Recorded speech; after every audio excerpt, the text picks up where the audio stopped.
गुणस्तरीयताको कुरा गरेका छौँ। हामीले शिक्षकहरूलाई तलब बढाइदेऊ, यहाँ गर्थ्यो त्यहाँ गर्दै भनेको छैन। यहाँले अहिले व्याख्या गरिराखेको छ शिक्षकहरूले त यस्तो गरेर आँटे, तर वास्तवमा हामीहरू त्यस्तो होइन।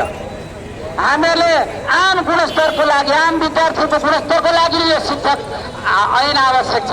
मलाई अस्ति एकजना विद्यार्थीले भन्नु, सर हाम्रो पढाइ कहिले हुन्छ, बोर्डिङमा त पढाइ भइसक्यो। मैले भने भाइ ट्र्याक्टर देखेको छ भने मैले देखेको छु, कसरी जोत्छ बाबु भने मैले। विद्यार्थीले भने सर यसले त एकचोटि जोत्दा सबै काम सक्छ। हो, हामी त्यही रोटावेटर हौँ, हामीहरू त्यही रोटावेटर हौँ। हामीले त ट्र्याक्टर जस्तो खिर्की जोत्नु पर्दैन।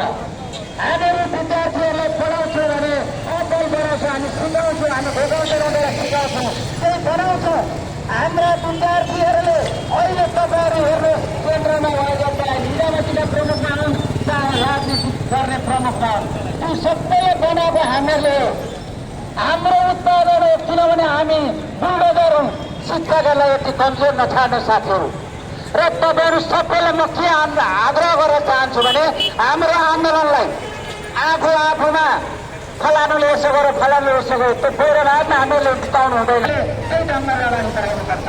आदरणीय कार्यक्रममा उपस्थित रहेका शिक्षक साथीहरू, हामीहरूले स्थानीय पालिकाबाट यहाँ हामीलाई दबाब आएको छ। कृपया त्यो तपाईँहरूको स्टन्डबाजी हामीलाई देखाउनु पर्दैन। आफ्नो काम गर्न दिनु। उसले पढाउँछ विद्यार्थीलाई कसरी जान्ने बनाउने काम शिक्षकको उसको जिम्मेवारी हो। भोलि तपाईँहरूले त्यसमा केही पनि गर्न सक्नुहुन्छ।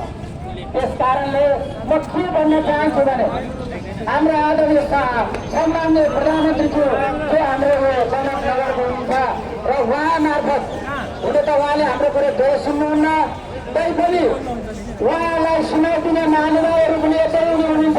म सबैलाई हार्दिक अनुरोध गर्न चाहन्छु, कृपया उहाँलाई यो कुरो राम्रो बुझाइदिनुहोस् न है। ती शिक्षकहरू साँच्चै मार्का परेर आएका छन्। तपाईँ जानुहोस् त, एकजना विद्यालयको कर्मचारी जसले 8,000ले जीविकोपार्जन गर्न सक्छ, ल भन्नुहोस् त। तपाईँहरू त्यो कल्पना गर्नुहोस् त, त्यो सम्भव छ? एकजना बाल कक्षा शिक्षक जसले चाहिँ त्यो नानीको दिशा पिसा पनि आफै सोधिदिनुहुन्छ। यो कुरो थाहा छ कि छैन ठुलो माथिल्लो पढाउने सरहरूलाई? उहाँले त पढाउने नानीपछि दिशा सु गर्ने अनि टोयलेट सोधिदिने काम पनि उहाँले आफै गर्नुहुन्छ। त्यो व्यवस्था राज्यले हेर्न सकेको छैन। अनि भन्छ शिक्षकलाई तलब पुगेन। यहाँ लाग्दैन नगरेर हो, शिक्षकलाई कसरी तलब पुगेको छैन देख्नुपर्छ नि। त्यहाँनिर शिक्षकलाई तलब नपुगेर होइन, यो शिक्षकलाई हामीहरूलाई हेसिएको छ। हामीहरूलाई कसैको पनि अब मर्यादा छैन। ल हेर्नुहोस् त, शिक्षकहरू मर्यादा किन हो त? हिजो निर्वाचनमा खटाउँदा मतदानदेखि भएर जाने हामी, अनि त्यो मतदानदेखि सबै हाम्रो सही गरेर भोट फुटेर जाने तपाईँहरू, अनि आज हाम्रो मर्यादा छैन, लाज लाग्दैन। शिक्षकहरूको मर्यादा दिन बनाउनको लागि त्यो कसले गरेको? हामीले गरेको। त्यस कारणले गर्दाखेरि आदरणीय हामी सत्य भएर र नम्र भएर हामी हार्दिक अनुरोध गर्न चाहन्छौँ।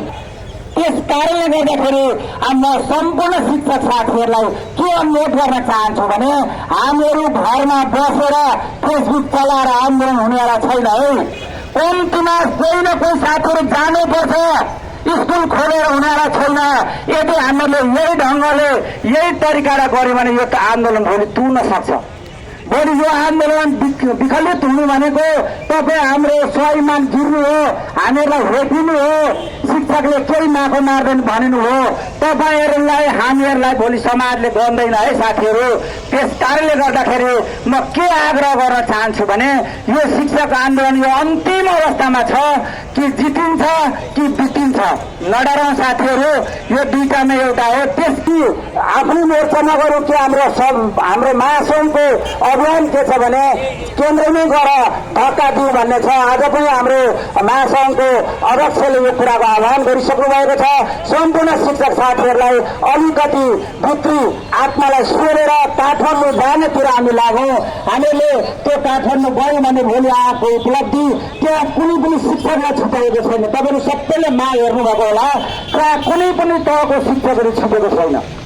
चाहे अस्थायी होस्, चाहे स्थायी होस्, चाहे राहत होस्, चाहे बाल कक्षा होस्, चाहे कर्मचारी होस्, सबैलाई कसैलाई छुटाएको छैन। त्यस कारणले गर्दाखेरि सम्पूर्ण साथीहरूलाई म यो हार्दिक आग्रह गर्दै र शिक्षक आन्दोलनलाई थप उचाइमा पुगोस् भन्ने कामना पनि गर्दै सम्पूर्ण साथीहरूलाई यो आन्दोलनको मोर्चाबाट न्यानो अभिवादन पत्र दिएर बुझाउँछु। हवस्, धन्यवाद, नमस्कार।